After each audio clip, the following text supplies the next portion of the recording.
चालनो। आचार्य भिक्षु ने लिखा कि सर्व साधु साध्या ने भारमल जी की आज्ञा माहे चालनो, यह एक नेतृत्व की मर्यादा बन गई। हमारी 5 मौलिक मर्यादाएं हैं, उनमें पहली मौलिक मर्यादा है एक आचार्य की आज्ञा में चालनो। आज वर्तमान के संदर्भ में मैं कहूं तो इसका यह होगा कि सर्व साधु साध्वी महाश्रमण की आज्ञा माहे चालनो।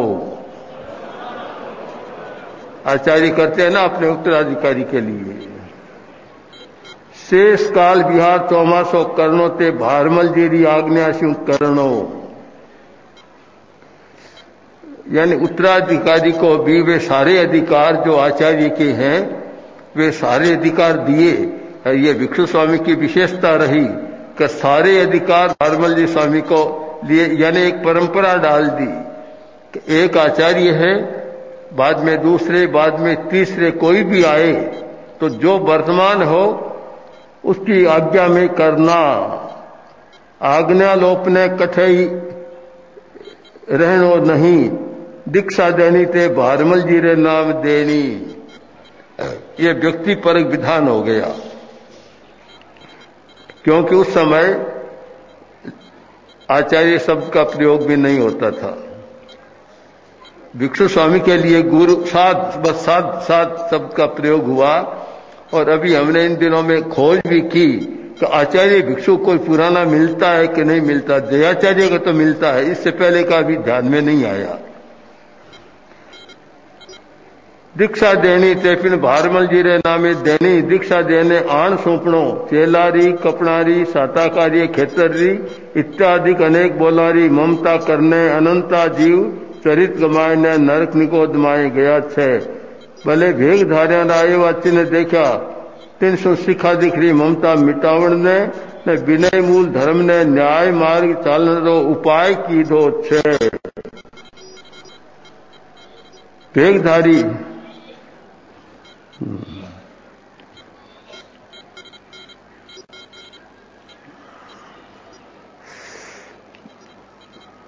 भारमल जी री आज्ञा माहे चालनो, सिख करना ते सर्व भारमल जी रे करना, और चेला करना रा त्याग छे। जाव जीव लगे। भारमल जी पिन चेलो करे ते पिन बुद्धवंत साध के जो एवं साधपना लायक नहीं, बीजा साधा ने प्रतीत आवे ते वो करनो, बीजा साधा ने प्रतीत नहीं आवे ते नहीं करनो। कीधा पछे कोई अजोग हुए तो ते पिन बुद्धवंत साधा ना कयासू छोड़ देनो, कि नहीं द्वेषीरा कयासू छोड़नो नहीं। यह भी एक मर्यादा की भारमल जी भी अगर किसी को दीक्षा दे, यानी भारमल जी का मतलब हो गया उत्तराधिकारी, युवाचार्य। शायद युवाचार्य सब तो उस समय चालू ही नहीं हुआ है। जुगराज भी बाद में सारा।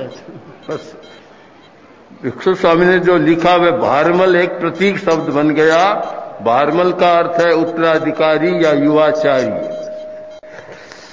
तो दीक्षा दे, योग्य को दीक्षा देना।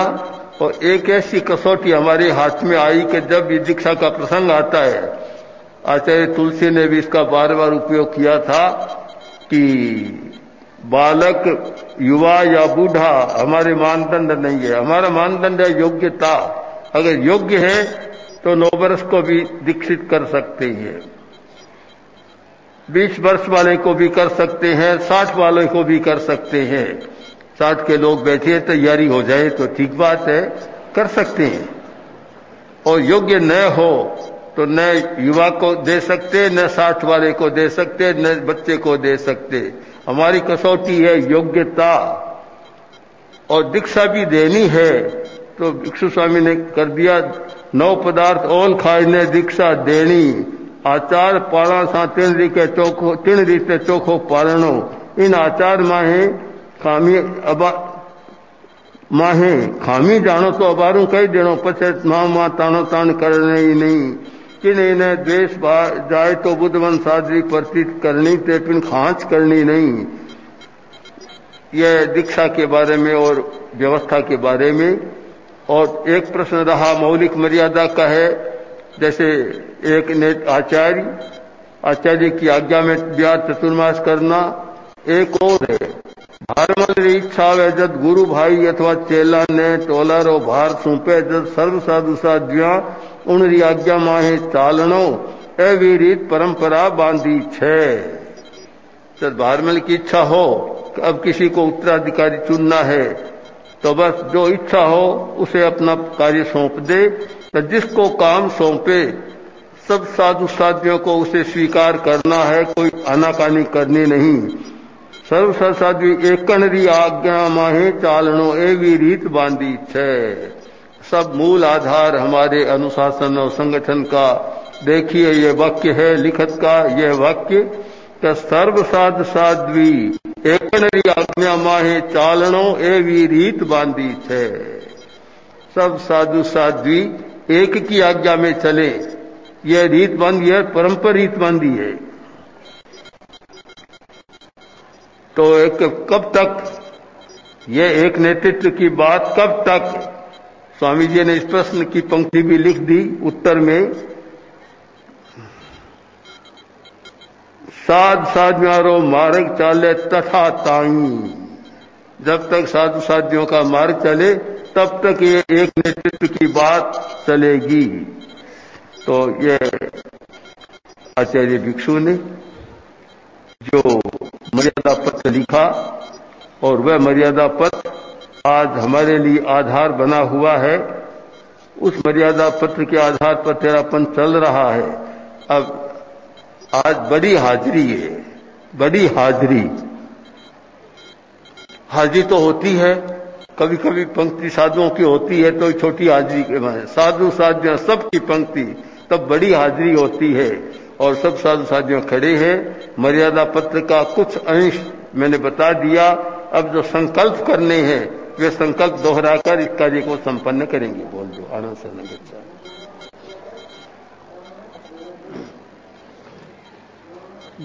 हाँ बोलो। इसीलिए विनीत साधु साध्वियां आज्ञा मर्यादा आचार्य गण और धर्म की सम्यक आराधना करें और धर्म शासन की गौरव वृद्धि करें। आणम सम्मम आराहयिष्यामि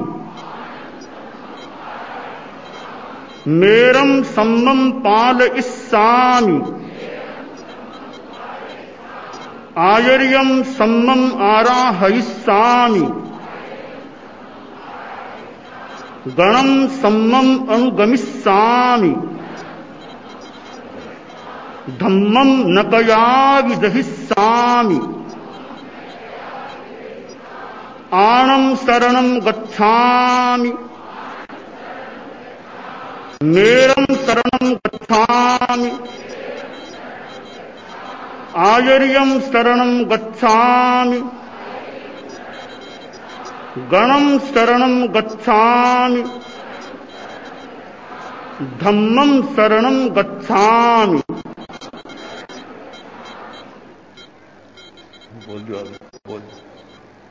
गण के साधु साध्यों के अंश मात्र अवगुण बोलने का त्याग है। साधु संग से आस्था उतरे शंका पड़े वैसी बात करने का त्याग है।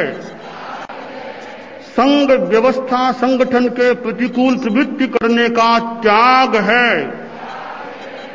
किसी को फंटाकर गण बाहर ले जाने का त्याग है। किसी के साथ दलबंदी करने का त्याग है। गण की मर्यादा लोपने का त्याग है। आचार्य की आज्ञा को लांघने का त्याग है। चार काल का स्वाध्याय यथा समय किया या नहीं, अवश्य निश्चय 24 यथा समय किया या नहीं, बड़े साधु साध्यों को यथा समय वंदना की या नहीं, आहार पानी करके विधि पूर्वक प्रहरात्रि के पहले विधि उपरांत सोए तो नहीं, साध्वियों और बहनों उधर साधुओं और भाइयों से बोलने का काम पड़ा या नहीं, लिखत सुनाया या नहीं, गत दिवस वार्ता सुनाई या नहीं, सामाचारी के आचरण में सावधानी बरती या नहीं, समिति गुप्त की आराधना में जागरूकता रही या नहीं, गण की मर्यादाओं के पालन में जागरूकता रखी या नहीं। लेख पत्र बोलो। हाँ, लेख पत्रम वाच्यम।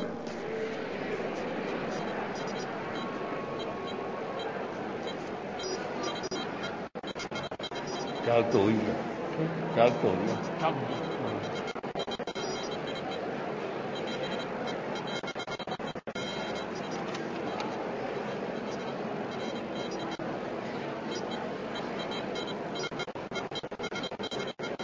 लेख पत्र के बाद भी त्याग तो करा ही कराऊंगा।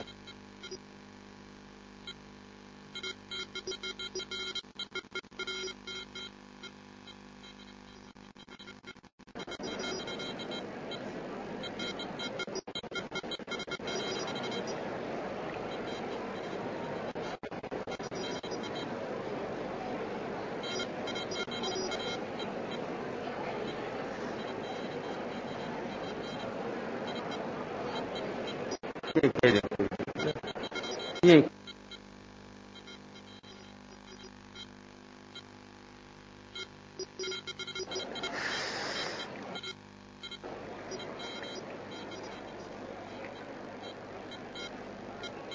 हमारा धर्म संघ 3 गुप्तियों से गुप्त है। सुरक्षा के गुप्त होते थे। 3 गुप्तियां हमारी मनोगुप्ति, वचन गुप्ति, काय गुप्ति। जिन गुप्तियों के द्वारा संयम सुरक्षित रहता है। और अभी वर्तमान में देखूं तो एक उदाहरण बन गया कि भाई है और एक गुप्ती परकोटा हमारे साधुओं की पंक्ति है, इधर दूसरा परकोटा साध्वियों की पंक्ति है और ये मध्यवर्ती परकोटा समणियों की पंक्ति है। ये त्रिगुप्ती गुप्त जैसे 3 गुप्तियों से सुरक्षित है। और जब तक आचार्य भिक्षु का ये लिखित मर्यादा पत्र हमारे सिर का छत्र बना रहेगा तब तक कोई आंच यानी केस भी बांका कोई करने वाला नहीं है। मैंने मर्यादा जब भगवान महावीर की निर्वाण शताब्दी मनाई गई थी सन 74 में, आचार्य तुलसी वहां विराजमान थे। उनकी प्रमुखता में मंदिर मार्गी साधु, स्थानकवासी साधु, दिगंबर साधु और आचार्य सब आचार्य तुलसी को एक मुख्य मानकर सारे कार्य का संचालन कर रहे थे। और एक महत्वपूर्ण बरसथार व महत्वपूर्ण कार्यक्रम था। उन्हीं दिनों मैंने एक ज्योतिषी को याद किया क्योंकि ज्योतिष में मेरी रुचि है, विषय है और समय समय पर देखता हूं तो याद किया। मैंने उनसे कहा कि आप लोग हमारी कुंडलियां तो देखते हैं पर मैं हमारे धर्म संघ की, तेरापन धर्म संघ की कुंडली आपको दिखाना चाहता हूं। मैंने उनका हाथ में दी, बहुत गंभीरता के साथ देखते रहे। हाँ, कोई नहीं बैठ के खड़े नहीं हो तो बैठ सकते हैं। तो गंभीरता के साथ उन्होंने देखा। देखने के बाद बोला कि ये जब तेरापंथ की स्थापना हुई है उसकी ये कुंडली है तो कुंडली का फलित यह है कि 2000 वर्ष तक तो कोई बाल भी बांका नहीं कर सकेगा। ये उन्हीं की भाषा में बता रहा हूं। उस ज्योतिषी प्रसिद्ध प्रमुख ज्योतिषी था। यह हमारा विश्वास है कि जब तक हमारे साधु साधियां समण समणियां सभी और श्रावक समाज आचार्य भिक्षु द्वारा लिखा गया एक छोटा सा पत्र इसको अपने सिर का छत्र कर सिरोधारी करता रहेगा तब तक कोई आंच भी कभी आने वाली नहीं है। इसलिए मर्यादा महोत्सव का आज ये प्रमुख एक छोटा कार्यक्रम, चाहे आधा घंटा का कार्यक्रम, ये सबसे महत्वपूर्ण कार्यक्रम है कि हम आचार्य भिक्षु द्वारा लिखा गया पत्र और उस पत्र में जो मर्यादाएं हैं, मौलिक मर्यादाएं, उन सब मर्यादाओं को सिरोधार्य कर चले जिससे अपने संगठन को, अनुशासन को एक सूत्रता देते रहें। एक माला का एक धागा, आप जानते हैं 108 मन के होते हैं, अलग अलग है मन के, पर एक धागा ऐसा सब मनों को एक माला के रूप में बना देता है। तो हमारे लिए ये मर्यादा का धागा ऐसा है कि इसके आधार पर हम सारी मर्यादाओं को एक माला के रूप में बनाकर और हर व्यक्ति इस मर्यादा पथ की मर्यादा की माला को अपने कंठहार के रूप में धारण करता रहे और वर्तमान के इस युग में व्यक्तिवादी या आकांक्षावादी युग में भी सारे व्यक्तिवाद और आकांक्षाओं को सीमित कर हम एक सूत्र में एक माला के रूप में प्रतिष्ठित हैं और भविष्य में प्रतिष्ठित रहेंगे, हमारा संकल्प है। ओम अर्हम। साधु साधियां वंदना कर गुरु को हाथ जोड़ के आगे पधारिए, बढ़ा जाइए अपने अपने स्थान पर। आज के इस